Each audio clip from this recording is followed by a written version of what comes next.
Class की maths classes. और आज हम इस क्लास में मैं चैप्टर 1 के बारे में पढ़ेंगे, जिसका नाम है वास्तविक संख्याएं।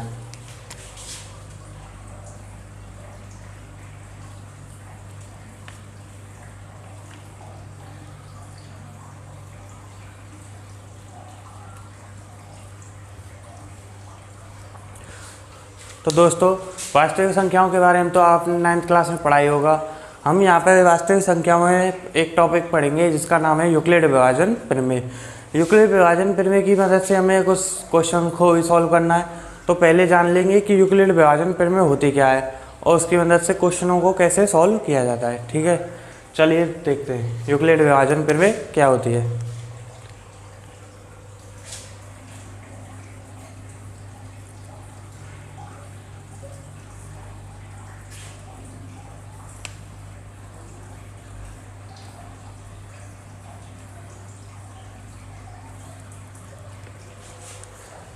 तो दोस्तों, यूक्लिड विभाजन प्रमेय हमें पढ़ना है यूक्लिड विभाजन प्रमेय के बारे में, जिसकी मदद से हमें क्वेश्चंस को सॉल्व करने में आसानी होगी और उसकी मदद से हम पूरी एक्सरसाइज 1.1 को भी सॉल्व कर पाएंगे। तो देखते हैं यूक्लिड विभाजन प्रमेय होती क्या। तो पहले इसका कथन जान लेते हैं, उसके बाद उसकी मैथमेटिक रूप को देख लेंगे। ठीक है दोस्तों, चलो देखते हैं। तो यूक्लिड विभाजन प्रमेय कहते कैसे हैं। यूक्लिड विभाजन प्रमेय दो धनात्मक पूर्णांक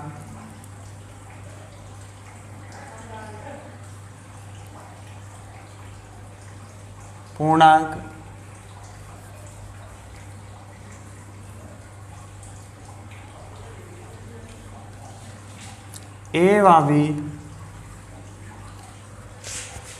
यूक्लिड विभाजन प्रमेय दो धनात्मक पूर्णांक ए और बी दिए रहने पर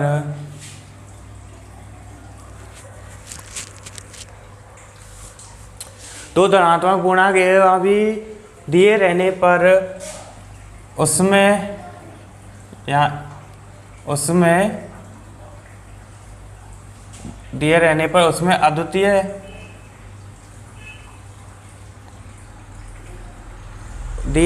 उसमें अद्वितीय पूर्ण संख्याएं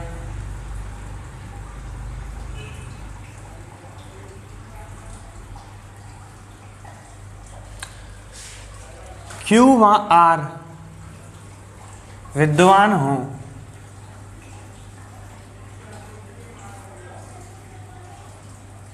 यही हमारी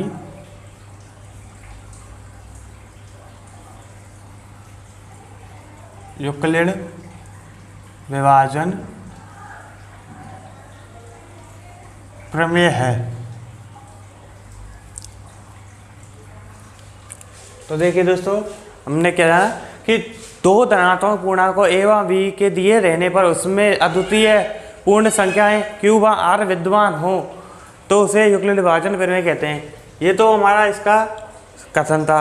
अब इसका एक सिद्धांत देख लेते हैं, इसे लिखा कैसे जाता है, इसकी मदद से सवालों को कैसे हल किया जाता है। तो ये तो हमारी हो गई पूर्ण संख्याएं। अब दिया है कि दो धनात्मक पूर्णांक ए व बी दिए रहने पर उसमें अद्वितीय पूर्ण संख्या Q व R विद्यमान हो, यानी ए एक हमारी पूर्णांक है और ए व बी दिए रहने पर उसमें अद्वितीय पूर्ण संख्या Q व R विद्यमान हो, यानी ए एक हमारी पूर्णांक है और इसमें विद्यमान ये हमारा ए हमारा पूर्णांक हो गया, बी हमारा पूर्णांक हो गया। अब इन दोनों के मध्य विद्यमान Q व R यानी PQ प्लस R विद्यमान होने पर हमारी यूक्लिड विभाजन प्रमेय बन जाती है। तो A बराबर BQ प्लस R, यहाँ 0 छोटा यहाँ बराबर होता है R के और R छोटा होता है B के। तो दोस्तों, ये है हमारी यूक्लिड विभाजन प्रमेय। अब इसकी मदद से हमें कुछ क्वेश्चंस को सॉल्व करना और पूरी एक्सरसाइज 1.1 को हल करना है। तो उसको करने से पहले हम एक दो उदाहरण करके देख लेते हैं कि इसकी मदद से क्वेश्चनों को हल कैसे किया। जैसे हमारा एक एग्जाम्पल है, हमें HCF ज्ञात करना है 455 और 42 का। 455 और 42 का HCF हमें यूक्लिड विभाजन प्रमेय से ज्ञात करना है। तो इसे कैसे हल करेंगे देखते हैं।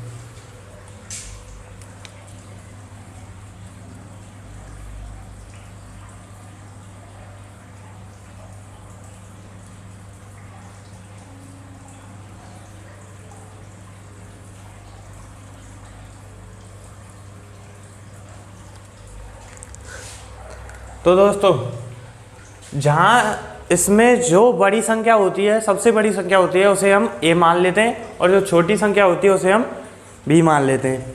तो हमारी सबसे बड़ी संख्या है 455 और छोटी है 42, यानी 455 हो गया हमारा a। यहाँ पे यूक्लिड विभाजन फिर में लगाएंगे तो a बराबर BQ प्लस r हो जाएगा। तो a बराबर हो गया 455, b बराबर हो गया 42। आप सोचेंगे कि यहाँ q और r क्या है, तो बता देता हूँ कि q बराबर होता है हमारा भागफल यानी क्वाटेंट, और r बराबर होता है शेषफल यानी रिमाइंडर।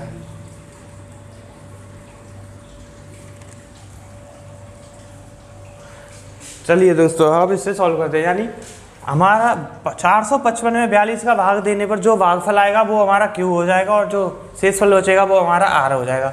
तो भागफल को हम q की जगह रख देंगे और जो शेषफल बचेगा उसे r की जगह रख देंगे। तो 455 में 42 का भाग देंगे तो जाएगा 10 बार यानी 420 आएगा और शेषफल बच जाएगा हमारा 35। और हमें से पहले ही बात कर चुके हैं कि r जो है हमारा वो 0 के बराबर होना चाहिए, तभी हमारा पूरा क्वेश्चन सॉल्व हो पाएगा। तो यहाँ पे r हमारा जो है वो 0 नहीं है, 0 से बड़ा है, तो इसको हमें तब तक सॉल्व करना है जब तक हमारा r 0 नहीं आ जाता। तो अब करना क्या है कि 455 में 42 का भाग दिया, 10 बार गया 420 आया, शेषफल बचा 35, 35 को r की जगह लगा। अब हमें करना ये है कि जो हमारी बड़ी संख्या है इनमें उसे हम a मान लेंगे और जो छोटी संख्या b मान लेंगे। यानी 42 को मान लेंगे हम a और जो 35 है उसको मान लेंगे b। अब 42 में 35 का भाग देंगे, जो भागफल आएगा उसे q की जगह रखेंगे और जो शेषफल बचेगा उसे r की जगह रखेंगे। जब हम 42 में 35 का भाग देते हैं तो भाग जाता है एक बार और शेषफल बचता है हमारा 7। तो 35 गुणा 1 प्लस 7। अभी भी हमारा r बराबर 0 नहीं आया, तो इसे हमें और सॉल्व करना है। अभी जब तक हमारा r बराबर 0 नहीं आ जाता हमें क्वेश्चन को सॉल्व करते रहना है। अब हमारी इसमें बड़ी संख्या है 35, इसमें है 7। अब हमें सॉल्व करने के लिए जो बड़ी संख्या है उसको a मानना है और जो छोटी संख्या है उसको b मानना है।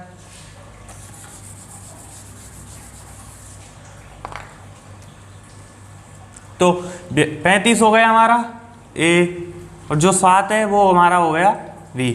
अब जब 35 में 7 का भाग देंगे तो भाग पूरा पूरा जाएगा 5 बार, यानी भागफल हो जाएगा हमारा 5 और शेषफल बचेगा हमारा 0, यानी r बराबर 0 हो गया। और हमें सिद्ध भी ये करना था, बस r बराबर 0 आने के बाद हमें कुछ नहीं करना, यही हमारा क्वेश्चन पूरा सॉल्व हो जाएगा। r बराबर 0 आने पर हमारा आंसर हो जाएगा 7, यानी जो 455 और 42 का HCF होगा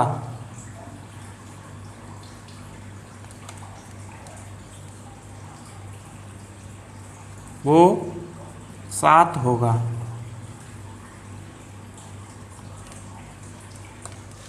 ये तो हो गया हमारा एक एग्जाम्पल। अब इसी की तरह हम एक और एग्जाम्पल करेंगे, तब तक इसे देखिए।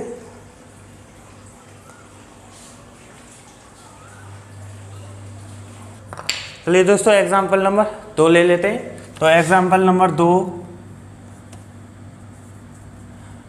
पहले उसका मैं क्वेश्चन लिख रहा हूँ फिर उसको सॉल्व करेंगे। तो क्वेश्चन हमारा यह है कि 12,576 ग्रेटर देन 4,052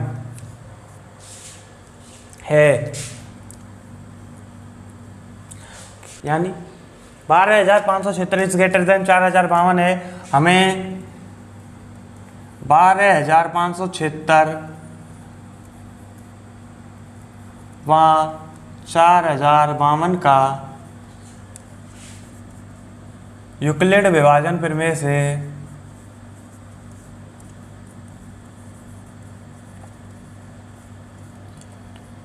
से HCF ज्ञात करना है। चलिए दोस्तों, ये हमारा क्वेश्चन है और इसको सोल्व कैसे करना है देखते हैं। क्वेश्चन बिल्कुल वही है जो हमने अभी पहले थोड़ी देर पहले किया था, सेम उसी की तरह करना है। हमारी दो पूर्ण संख्या दे रखी है, यानी पूर्णांक दे रखे हैं 12,576 और 4,052। इसमें जो सबसे बड़ा है उसे मान लेंगे ए, यानी 12,576 को मान लेंगे हम ए, यानी यूक्लिड विभाजन प्रमेय से हल करना है तो यूक्लिड विभाजन प्रमेय का कथन लिख लेते हैं। ए बराबर बी क्यू प्लस आर और 0 लेस इक्वल आर और आर लेस बी। तो ए बराबर हो गया हमारा 576, क्योंकि जो बड़ी संख्या है उसे हमें ए मान लेते हैं और जो छोटी संख्या है उसको बी मान लेते हैं। और बी बराबर हो गया 4,052। करना क्या है, 12,576 में 4,052 का भाग देना है और जो भागफल आएगा उसे हमें क्यू की जगह लिखना है और जो शेषफल आएगा उसे हमें आर की जगह रखना है। तो 12,576 में 4,052 का भाग देंगे तो भाग जाएगा 3 बार। जो हमारा शेषफल है वो बचेगा 420, यानी जब हमने 12,576 में 4,052 का भाग दिया तो भाग गया 3 बार और शेषफल बचा 420। लेकिन हमें चाहिए क्या, आर बराबर 0 चाहिए। यहाँ आर बराबर 0 नहीं आया तो हमें इसे आगे और सॉल्व करना पड़ेगा। अब हम देखते हैं कि 4,052 और 420 में बड़ी संख्या कौन सी है, उसे हम जो बड़ी संख्या होगी उसे ए मान लेंगे, जो छोटी होगी उसे बी मान लेंगे। हमारी बड़ी संख्या है 4,052 और जो छोटी संख्या है वो है 420। जब 420 का भाग 4,052 में देंगे, जो भागफल आएगा उसे क्यू की जगह रखेंगे और जो शेषफल आएगा उसे आर की जगह रखेंगे। जब हम 4,052 में 420 का भाग देते हैं तो हमारा भाग जाता है 9 बार और जो हमारा शेषफल है वो बचता है 2। ये हमारा शेषफल बचा। अभी भी हमें चाहिए क्या था, आर बराबर 0 चाहिए था, लेकिन आर बराबर 0 नहीं आया। अब हमें इसे और सोल्व करना पड़ेगा। इसमें देखते हैं 420 और 272 में बड़ी संख्या कौन सी है। 420 और 272 में हमारी बड़ी संख्या 420, जिसे हम ए मानेंगे, और जो हमारी छोटी संख्या है 272 उसे हम बी मानेंगे। फिर उसी तरह यूक्लिड विभाजन प्रमेय से 420 में 272 का भाग देंगे और जो भागफल आएगा उसे क्यू की जगह रखेंगे और जो शेषफल आएगा उसे आर की जगह रखेंगे। चलो, 420 में 272 का भाग देने पर भाग जाएगा हमारा 1 बार और जो शेषफल बचेगा वो बचेगा हमारा 148। जब 420 में 272 का भाग दिया तो भाग गया 1 बार और शेषफल बचा हमारा क्या, 148। अब जो है आर बराबर 0 चाहिए था, लेकिन आर बराबर अभी भी 0 नहीं आया। जब तक आर बराबर 0 नहीं आएगा हमें क्वेश्चन को सॉल्व करना है।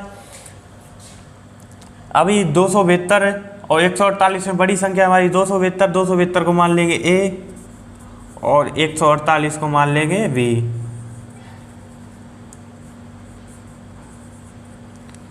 जब 148 का भाग 272 में देंगे तो जो हमारा भागफल आएगा वो आएगा 1 और जो शेषफल आएगा वो हमारा आएगा 124।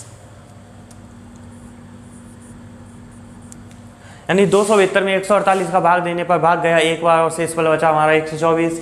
आर बराबर अभी भी 0 नहीं आया तो हमें इसे और सोल्व करना है। फिर वही यूक्लिड विभाजन प्रमेय लगानी है। इसमें 148 और 124 में जो बड़ी संख्या होगी उसे हमें ए के बराबर रखना है और जो छोटी संख्या होगी उसे हमें बी के बराबर रखना है। तो बड़ी संख्या हमारी 148 को रखेंगे ए की जगह, जो 124 है उसको रखेंगे बी की जगह, और जब 124 का भाग 148 में उसी प्रकार देंगे तो भाग जाएगा 1 बार और शेषफल बचेगा हमारा 24।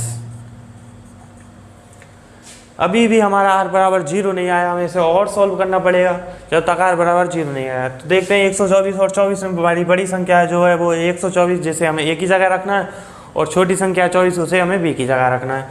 जब हम 124 को ए की जगह रख देंगे और 24 को बी की जगह रख देंगे, फिर हम इसे 24 का 124 में जब भाग देंगे तो भाग जाएगा हमारा 4। जब 124 में 24 का भाग देंगे भाग जाएगा 24 का 124 में भाग जाएगा 6 बार और शेषफल बचेगा हमारा 4। जब 24 का भाग 124 में देंगे भाग जाएगा 6 बार और शेषफल बचेगा हमारा 4, जिसे हम आर की जगह रख देंगे।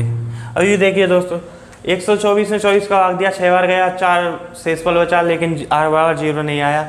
जब तक आर बराबर 0 नहीं आएगा हमें इसे और आगे सॉल्व करना पड़ेगा। फिर यहाँ यूक्लिड विभाजन प्रमेय लगाएंगे। जब 24 और 4 में जो बड़ी संख्या उसे ए की जगह रखेंगे, जो छोटी संख्या उसे बी की जगह रखेंगे। 24 को जब ए की जगह रखेंगे और बी को 4 की जगह रखेंगे, और फिर जब 24 में 4 का भाग देंगे तो भाग जाएगा हमारा 6 बार, और जो शेष फल बचेगा वो आएगा 0, यानी r बराबर 0 हो जाएगा। इससे r बराबर 0 होते ही हमारा क्वेश्चन सॉल्व हो जाएगा। उससे आगे हमें कुछ नहीं करना। हमें 12,576 वहाँ 4,052 का जो HCF होगा वो 4 होगा।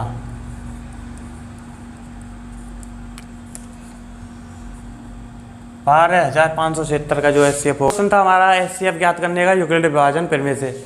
अब हमें एक क्वेश्चन और करते हैं जिसमें हमें सिद्ध करना है कि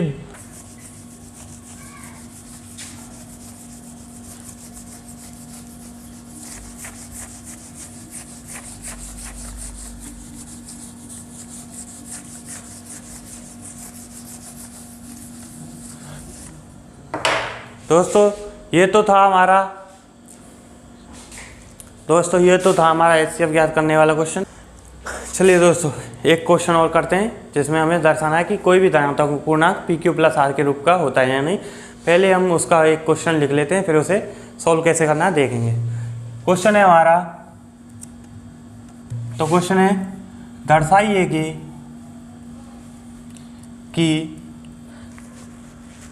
दर्शाइए कि प्रत्येक समधनात्मक पूर्णांक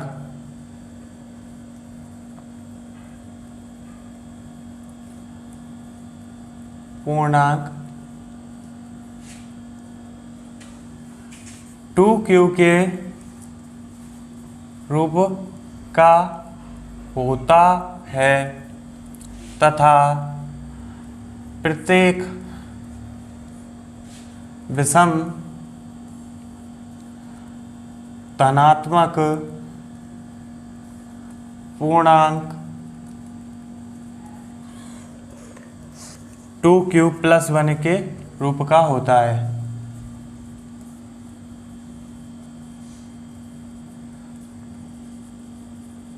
यूक्लिड प्रमेय से।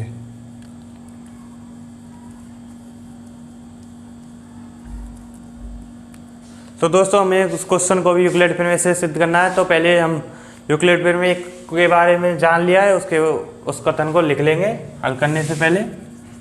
हमारी यूक्लिड प्रमेय क्या कहते हैं? हमारी यूक्लिड प्रमेय कहती है कि ए बराबर बी क्यू प्लस आर और 0 less equal R less V. तो दिया हुआ है कि 2 जो है वो हमारा एक धनात्मक पूर्णांक है, क्योंकि हमने यानी बी बराबर 2 है। तो क्वेश्चन को सॉल्व करने से पहले मान लेते हैं कि माना ए कोई धनात्मक पूर्णांक है,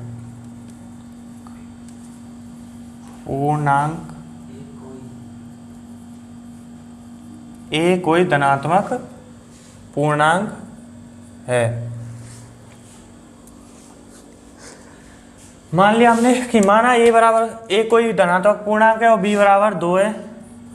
हम जानते हैं कि 0 लेस इक्वल आर और आर लेस बी। तो जो हमारा v है वो 2 है, तो जो हमारा r आएगा वो b से 1 छोटा होगा, यानी 0 जो r हो जाएगा वो हो जाएगा 0 वहाँ 1। तो हमें जो r और b के माने हमें यूक्लिड विभाजन प्रमेय रखने। तो a बराबर b हमारा 2 है, b की जगह 2 रखेंगे, q प्लस और r की जगह एक बार 0 रख के देखेंगे। तो a बराबर हमारा आ जाएगा 2q यानी 2q, और जब r बराबर हम 1 रखेंगे और b बराबर 2 रखेंगे तथा a बराबर 2q प्लस 1, ये हमारे। तो a बराबर 2q और a बराबर 2q प्लस 1 आ गया। अब हमें देखना क्या है, पूछा था क्या था कि दर्शाई कि प्रत्येक समधनात्मक पूर्णांक 2q के रूप का होता है तथा प्रत्येक विषम धनात्मक पूर्णांक 2q प्लस 1 के रूप का होता है। पूर्णांक 2q प्लस 1 के रूप का होता है। हमने माना ए बराबर कोई धनात्मक पूर्णांक है, बी बराबर 2 है और आर जो है वो हमारा बी से छोटा होता है, तो 0 व 1। जब आर का मान हम एक बार 0 रखेंगे यूक्लिड विभाजन प्रमेय तो, और बी का मान 2 रखेंगे तो हमारा आएगा ए बराबर 2q, यानी ए बराबर 2q प्लस 0, यानी ए बराबर 2q हो जाएगा।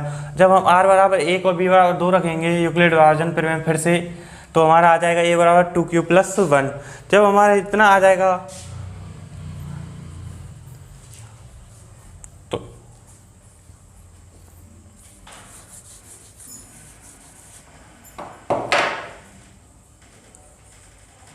और यदि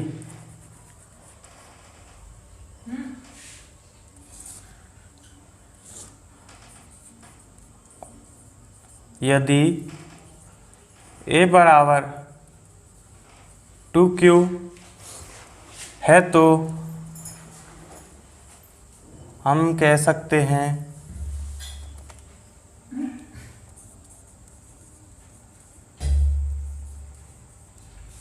कि कोई भी समधनात्मक पूर्णांक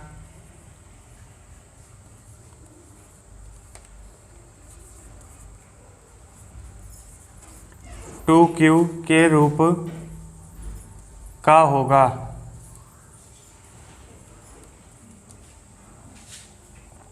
और यदि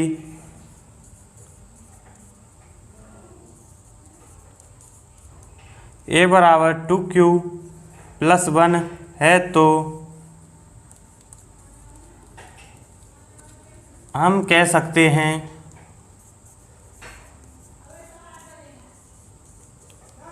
कि कोई भी विषम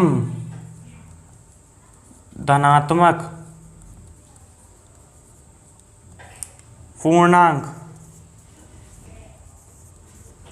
2q प्लस 1 के रूप का होगा।